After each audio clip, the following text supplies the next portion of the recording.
আসসালামু আলাইকুম। আচ্ছা, আপনি কি হতাশ হয়ে আছেন?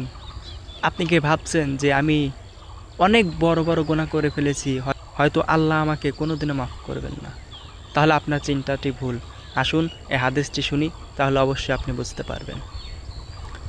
দেখেন, নবী করিম সাল্লাল্লাহু আলাইহি সাল্লাম বলেছেন, আল্লাহ তার বান্দার তওবাতে তত বেশি খুশি হন যতটা খুশি হয় সেই ব্যক্তি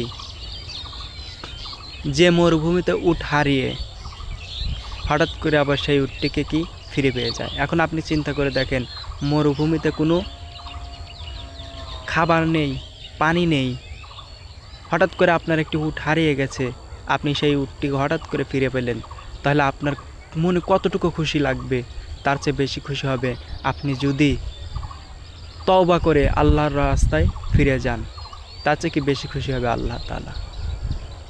তাই আসুন, আমরা মুসলিম হলে সকলে ভিডিওটি শেয়ার করে দেই, আর মুখে সবাই একবার বলে যাই, আস্তাগফিরুল্লাহ।